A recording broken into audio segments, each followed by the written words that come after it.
एक बार एक व्यक्ति अपनी गरीबी से बहुत ज़्यादा परेशान था। वह अपने परिवार की कोई भी ज़रूरत को पूरा नहीं कर पाता था, जिस कारण वह सदा परेशान ही रहता था। एक दिन वह इतना तनाव में आया कि उसने अपना घर छोड़ने का निर्णय ले लिया। वह चलता जा रहा था, उसे नहीं पता था कि उसकी मंजिल क्या है। एक दिन उसे रास्ते में ऐसे ही चलते चलते महात्मा बुद्ध दिखाई दिए। उन्होंने सोचा कि अब समय आ गया है कि मुझे अपना जीवन सुधार लेना चाहिए, इसलिए उन्होंने सन्यासी बनने की सोची। वह महात्मा बुद्ध के पास गए और बोले, मुझे सन्यासी बनना है। तो महात्मा बुद्ध ने कुछ देर उनकी तरफ देखा और कहा, ठीक है, तुम मेरे साथ सन्यासी बन जाओ और मेरे काफिले का हिस्सा बन जाओ। अगली सुबह महात्मा बुद्ध का काफिला एक जंगल से होते हुए जा रहा था। जंगल में जाते समय ऊपर से बेहद गर्मी थी, जिससे सभी लोगों को बहुत गर्मी लग रही थी और काफ़ी लोग प्यासे भी थे। महात्मा बुद्ध ने विश्राम करने की सोची। वह एक पेड़ के नीचे आए और विश्राम करने लगे। उन्हें बहुत ही प्यास लग रही थी, इसलिए उन्होंने अपने नए शिष्य से कहा, तुम मेरे लिए पानी लेकर आओ।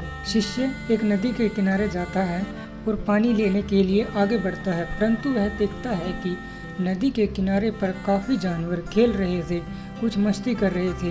परंतु जैसे ही वह व्यक्ति पास आया, वह जानवर डर गए और भागने लगे, जिसके कारण नदी का कीचड़ ऊपर आ गया और पानी बेहद ही गंदा हो गया। वह कभी भी बुद्ध को वैसा गंदा पानी नहीं पिलाना चाहते थे, इसलिए वह ऐसे ही वापस आ गए और बुद्ध से कहा, स्वामी, वह पानी तो बेहद ही गंदा था। जानवरों ने उस पानी को गंदा कर दिया, वो मैं आपके लिए नहीं ला सका।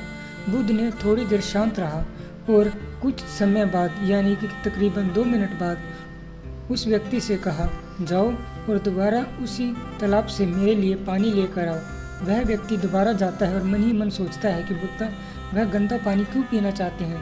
परंतु जब वह उस तालाब के किनारे जाता है तो देखता है कि पानी बिल्कुल साफ हो चुका था। बुद्ध वह पानी पीने के बाद उस व्यक्ति को कहते हैं, जब जानवर खेल रहे थे तब कीचड़ ऊपर आ गया था, परंतु जैसे ही जानवर गए और तालाब कुछ समय शांत रहा तो पानी बिल्कुल साफ हो गया। ऐसे ही हमारे मन के साथ होता है। जब भी हम अपने मन को अशांत करते हैं, यानी जल्दबाजी में कोई फैसला लेते हैं, तो वो हमेशा गलत ही होता है। वो एक कीचड़ के समान होता है। इसलिए हमें जब भी कोई जीवन में निर्णय लेना हो तो कुछ समय शांत बैठकर निर्णय लेना चाहिए। उस व्यक्ति को बुद्ध की बात यह समझ में आ जाती है और वह कुछ देर शांत बैठकर सोचता है तो उसे एहसास होता है कि उसने अपने परिवार को छोड़कर बहुत ही गलत किया, क्योंकि अब उसकी पत्नी और 2 छोटे छोटे बच्चों का क्या होगा। उसे अपने पिता और पति होने का धर्म निभाना चाहिए। इसलिए वह दोबारा अपने परिवार के पास चला जाता है और सोचता है कि अब की बार वह ज़्यादा मेहनत करेगा।